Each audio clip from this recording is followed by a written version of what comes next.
Bonsoir à tous, bienvenue si vous nous rejoignez dans cette nouvelle édition. Voici les titres de ce 20h. Aurélien Agbenossi explique les réformes engagées aux diplomates accrédités au Bénin. C'est à travers une conférence diplomatique qui s'est déroulée aujourd'hui au ministère des Affaires étrangères.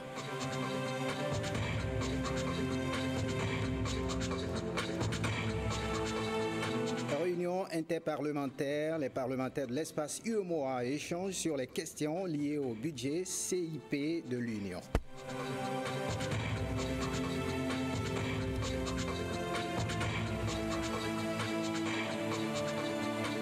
Et puis création des zones économiques spéciales, elle vise à accroître la compétitivité de l'économie nationale. À suivre les explications de cette nouvelle disposition dans ce journal.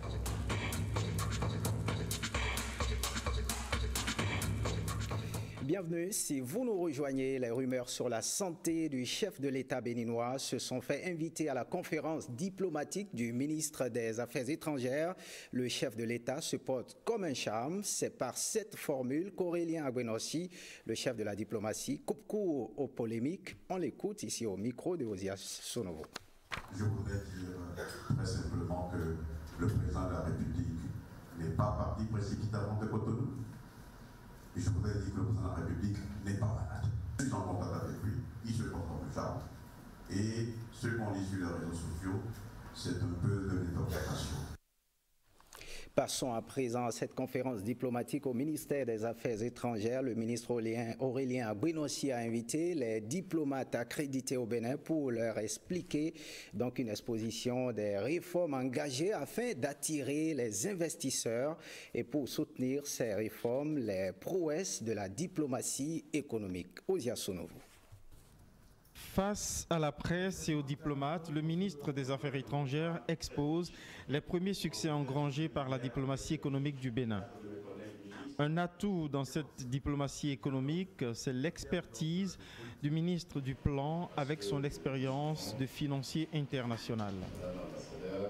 L'autre pièce maîtresse, c'est le patron du bureau d'analyse et d'investigation, métronome et œil du président de la République sur l'exécution du programme d'action gouvernementale.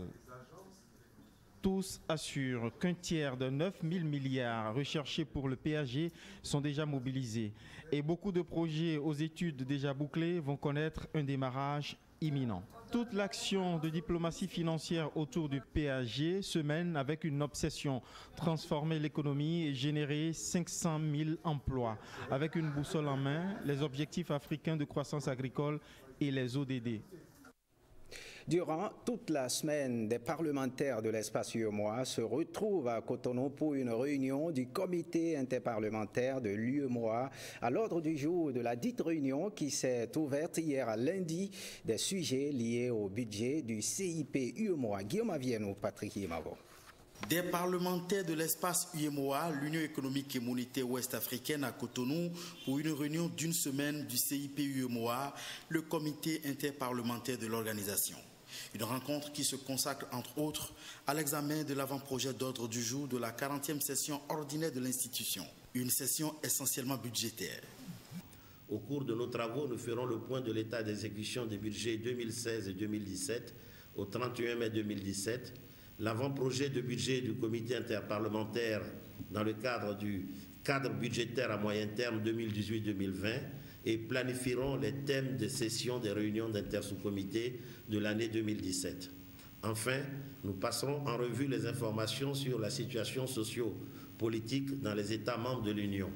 La réunion de Cotonou du bureau du comité interparlementaire de l'UEMOA se tient à une période où l'institution sous-régionale ouest-africaine a engagé un processus de rationalisation de ses organes face à la raréfaction des ressources et aux recherches de performance. La session extraordinaire de la conférence des chefs d'État et de gouvernement de l'UEMOA d'avril dernier demande en effet aux organes sous tutelle de réduire leurs dépenses de 20% du budget initial de 2016. Oui, au-delà du discours du président, donc nos attentes, c'est l'adoption du programme de travail et surtout de la 40e session ordinaire qui se tiendra dans un pays où on va déterminer.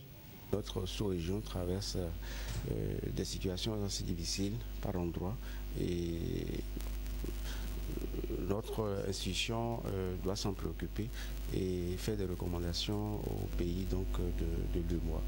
Cotonou devrait accoucher donc de plusieurs décisions importantes, indiquent les organisateurs de la présente réunion.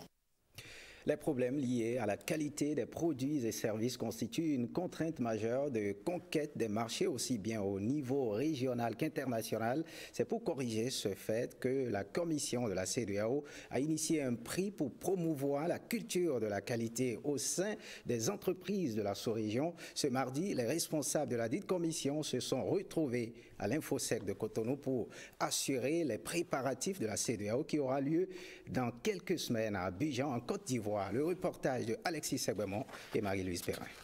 Le prix CEDEAO de la qualité a pour objectif de récompenser les meilleures entreprises de la sous-région et primer ainsi les efforts en matière de qualité déployés au niveau national. Les entreprises qui s'y exercent doivent remplir un certain nombre de conditions de normalité, un certain nombre de conditions de qualité pour se faire valoir sur le marché international. Et il en est ardu aujourd'hui du fait que le monde entier est considéré comme un village planétaire où tous les produits viendront se fondre et pour trouver effectivement des acquéreurs.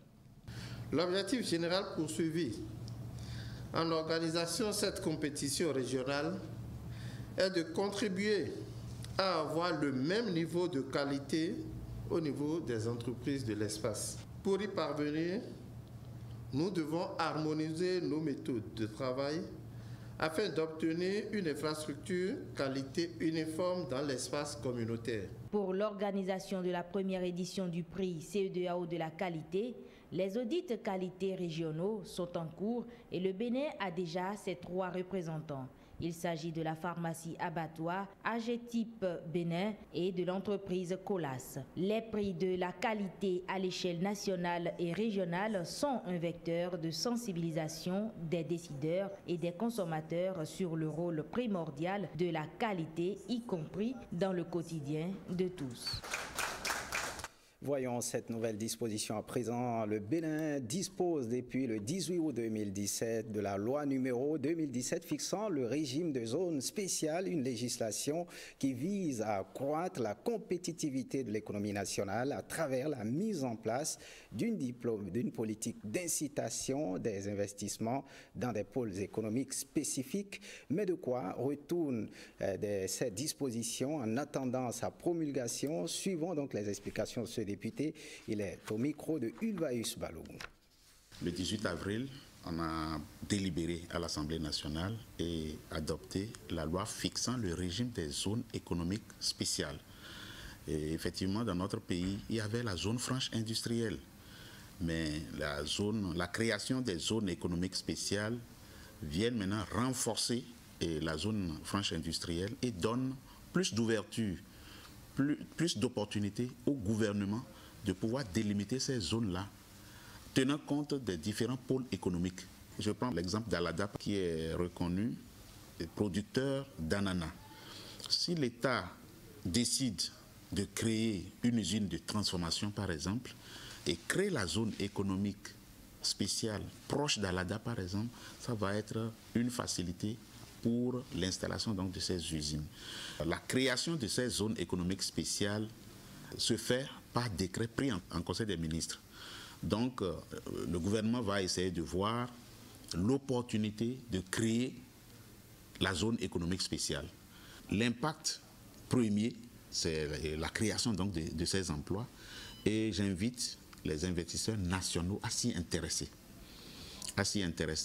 Parce que ces espaces-là qui seront délimités seront considérés comme des espaces qui ne sont pas sur le territoire national, puis c'est délimité. Et toutes les opérations qui se dérouleront à l'intérieur donc de cet espace, il y aura des exonérations sur la TVA pour les achats qui vont s'effectuer à l'intérieur de la zone et aussi à l'exportation.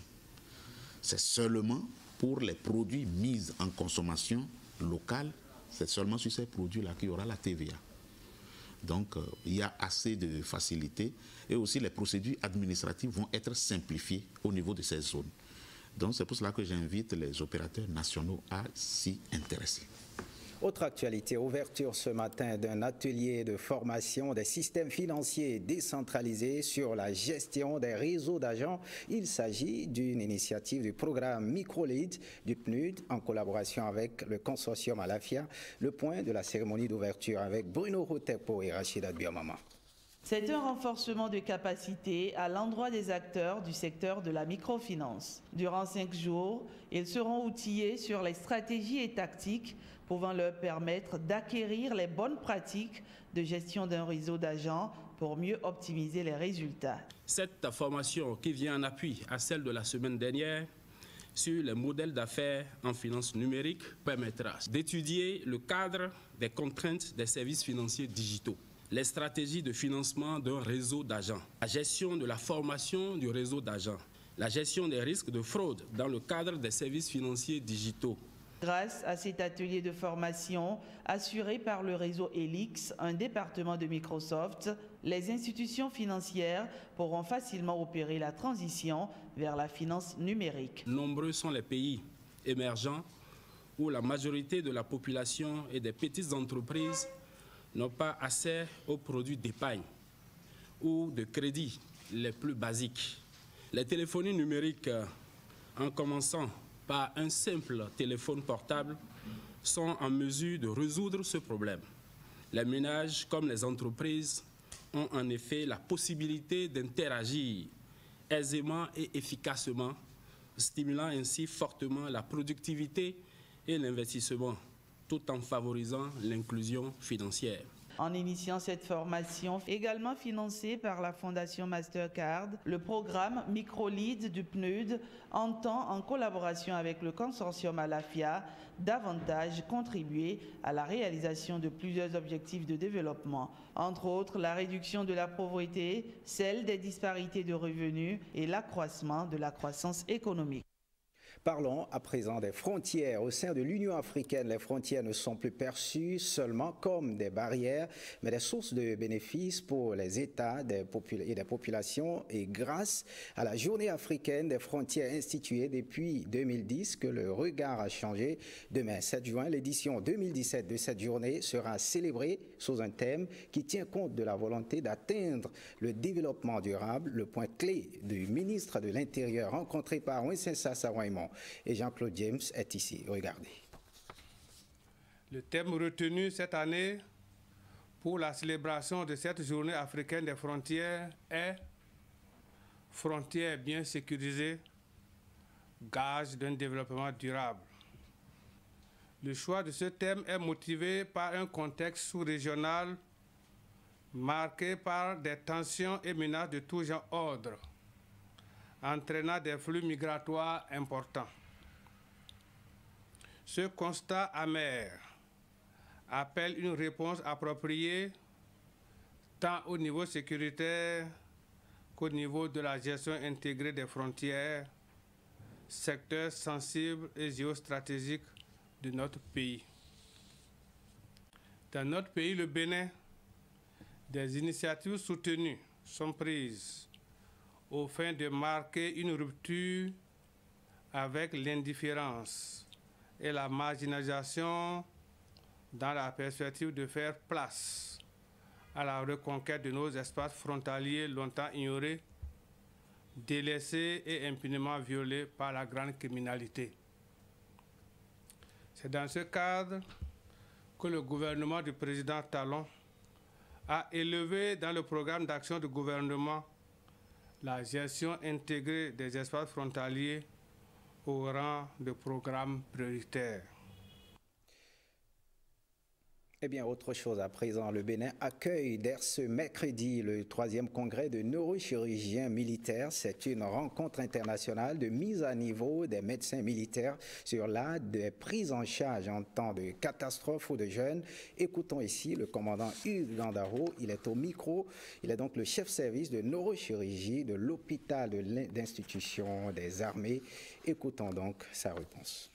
Le congrès a pour but de réunir les médecins les chirurgiens plus précisément, et spécifiquement les neurochirurgiens, pour les mettre à niveau sur l'art de la prise en charge des blessés en temps de situation, en temps de déception, entendez la guerre, les catastrophes, les conflits armés, mais aussi la précarité, les grands afflux de blessés.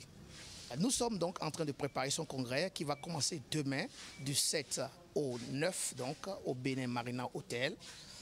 Une centaine de participants sont attendus et on joint à ces chirurgiens et médecins une cinquantaine de logisticiens, d'agents des services de santé des armées pour uniformiser la pratique des soins dans les armées et surtout la prévention des catastrophes, une prise en charge rapide des blessés en temps d'exception.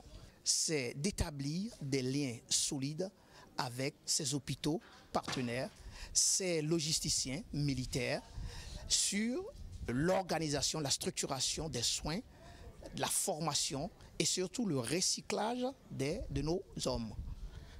Nous allons ici à Cotonou jeter les bases pour que les Africains se revoient de plus en plus et plus fréquemment dans ce créneau-là. Le Bénin a été choisi pour être le pionnier et surtout la capitale de ce nouveau creuset qui est créé dans la Fédération mondiale des sociétés neurochirurgicales. Et c'est un honneur pour notre hôpital de drainer cette réunion scientifique qui va se terminer par une action chirurgicale gratuite dans le centre médico-social de la garnison de Ouida les 10 et 11 juin prochains.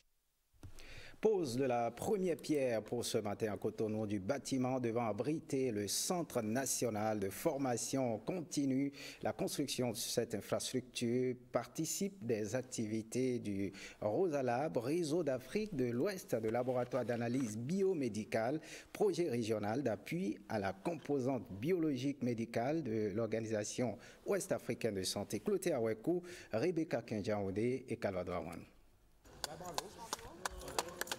Un futur bâtiment rez-de-chaussée extensible à 2 niveaux sur une superficie de 700 m² pour un coût de 180 millions de nos francs.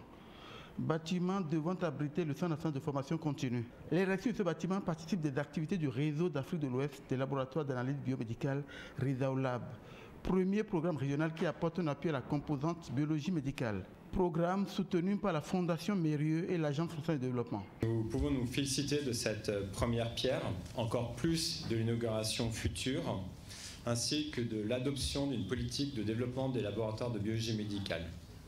Cadrer, organiser, définir les priorités, c'est en effet essentiel si l'on souhaite avoir un développement harmonieux. C'est tout l'objet de la politique de développement des laboratoires.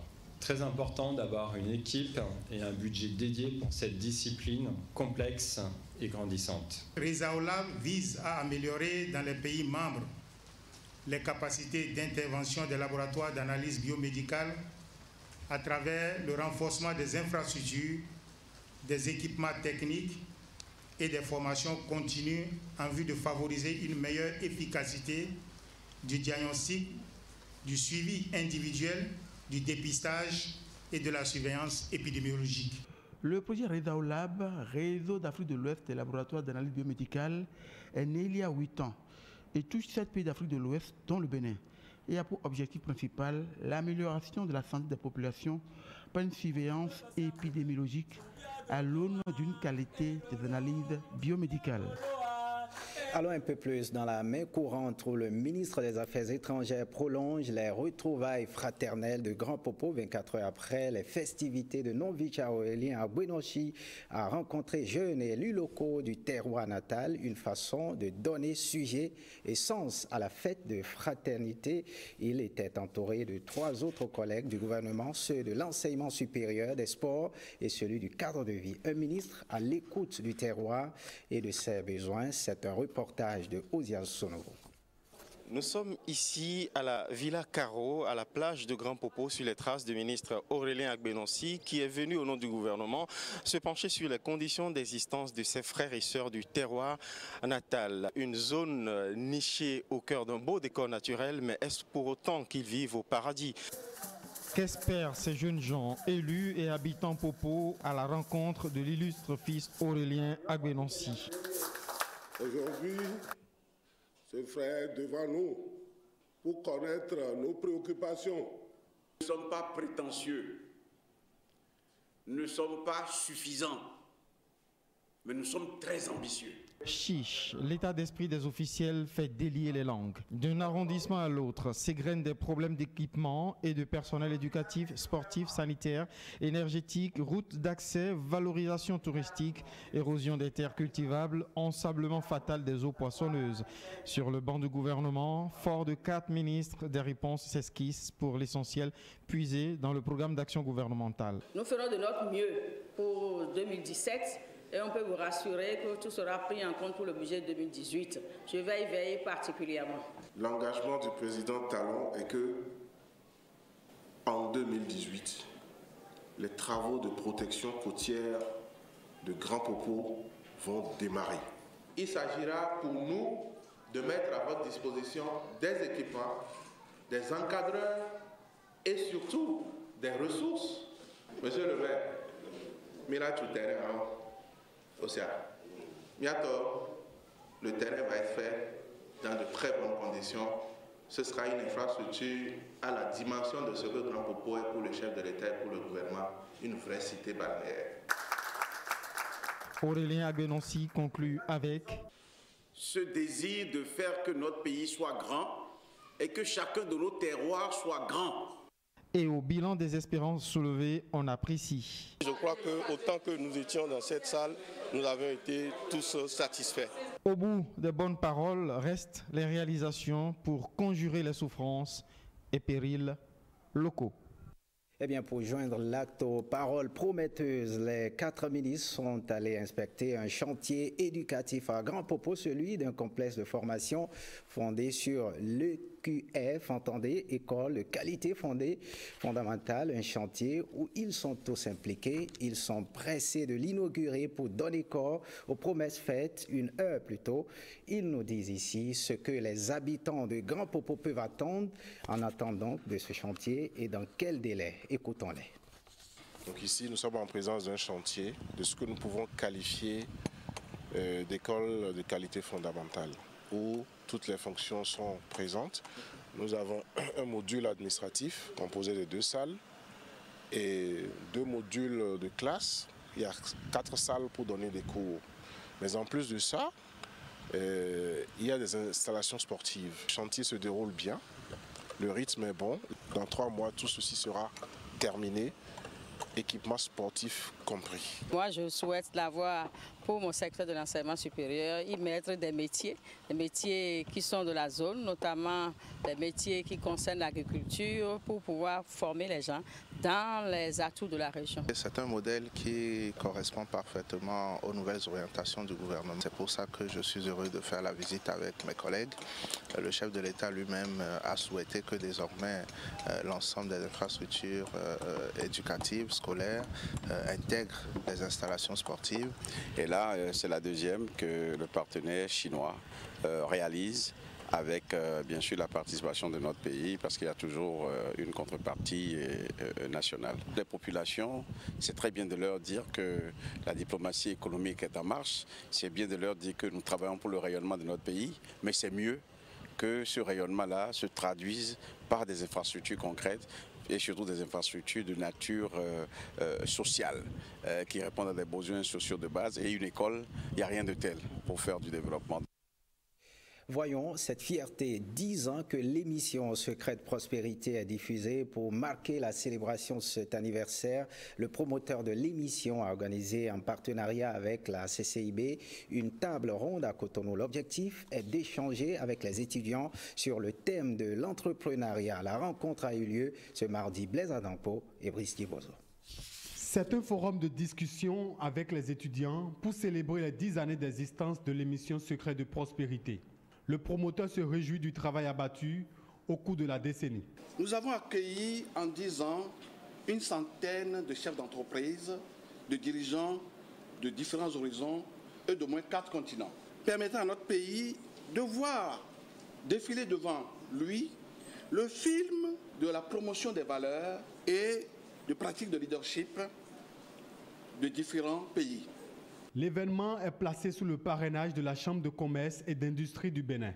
Les échanges se déroulent autour du thème entrepreneuriat et philanthropie. Les thématiques entrepreneuriat et philanthropie, raison d'être de ce forum, pourraient a priori paraître antinomiques, voire inconciliables. Je suis heureux d'en parler aujourd'hui parce qu'en fait, entrepreneuriat et philanthropie, c'est antinomique.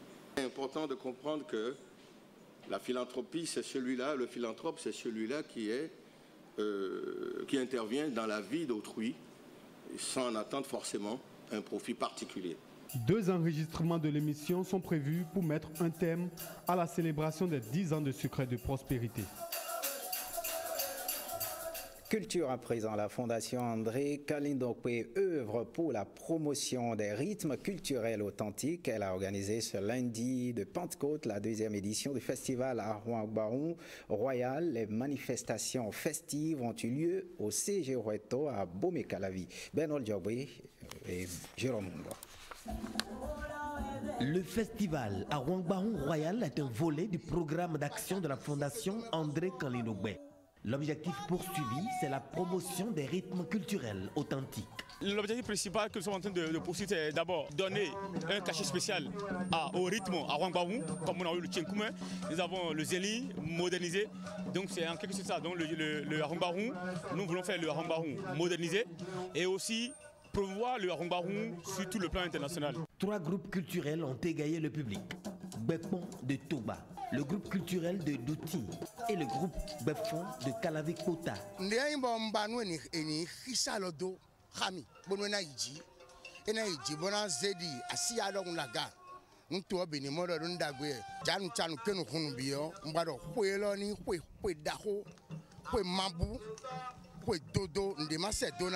Les participants estiment avoir passé un joyeux lundi de Pentecôte. C'est d'abord le côté convivial, le côté festif, et puis c'est notre patois ça c'est notre répertoire, donc ça fait du bien.